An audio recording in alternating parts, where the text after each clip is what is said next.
Hey everybody, how's it going? Chris here from Jet Sim Flight. Got another quick update for you on the Embraer 145 project. As you can see in front of me here, I have some various panels for the console. And I wanted to just kind of show you each one and how they came out. And obviously some pitfalls that I ran into with that. So let's start with one of the first pitfalls, and that was trying to cut on an aileron. Disconnect panel, and yeah, some things didn't work out. Let's just leave it at that.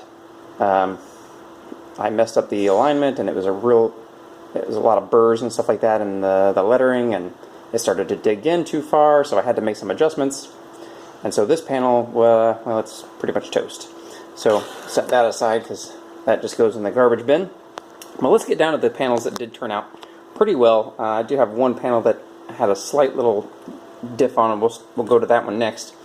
And the only little problem is this corner right here where the CNC started to grab a hold of the edge right as it was finishing the entire thing, of course.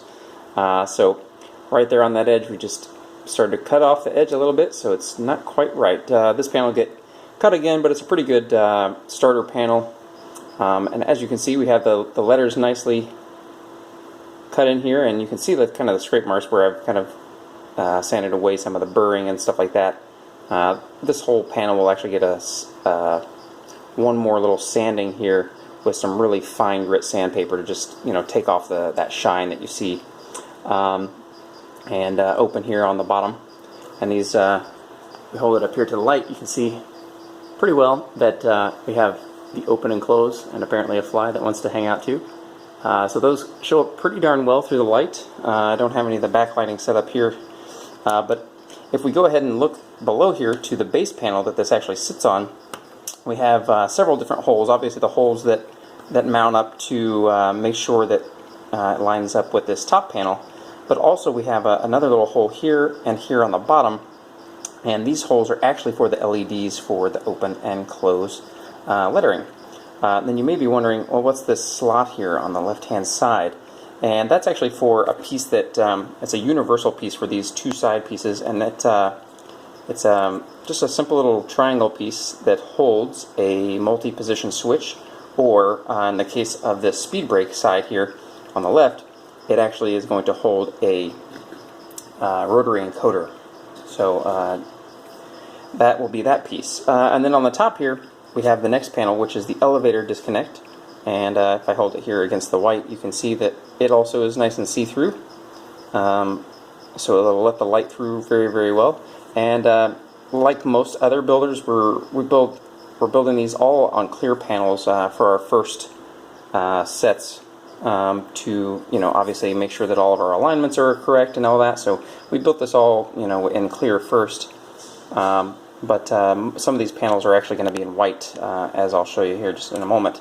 And again, here on this panel, you can see we have those two holes that mount for the top mount, and then we have one hole here which is for the single LED, which will hopefully be enough to power the lighting here for the elevator disconnect on the lettering. All right, and then back over here to the right-hand side, we go with a panel that didn't have any issues, thankfully. Except for here on some of the lettering cutting, and I'll show you that in just a second here. So you can get zoomed in. Alright, so you might be able to see that there's a little hole here in the middle and a little hole here on the 18. And that is where, for whatever reason, my CNC likes, or the software that I use, which is SolidWorks HSM is the CAM, it likes to, for whatever reason, return to 0 at the end of a program. So it's basically dove right into my piece of work, which not a big deal here, but when I go to make another panel, I'll correct that problem. So, and again, this panel all see-through, so you can, if you hold it against, the white or up here to the light, you can see again that it's all the letters are nice and see-through again, which is great. And then on this base panel, we have position for 4 LEDs.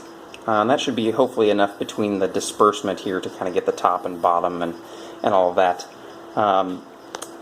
If we need more, that's something I'll go back and adjust on the design, but for now that's how it is.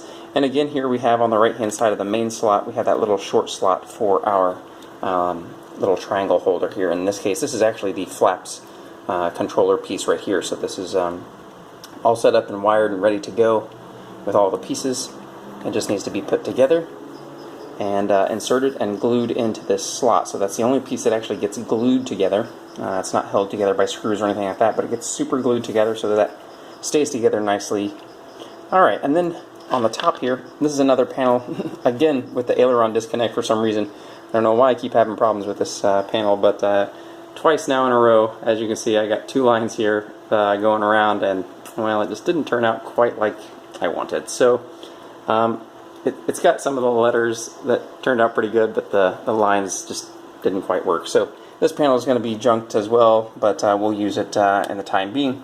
And again, same as the other side, this is just a reversed hole, you know, from the bottom left corner to the top right corner, and again the single LED spot on below it there. So these all line up really nicely, and they're going to use some 5mm or 4 or 5mm Allen socket heads, I believe, is what I'm going to use.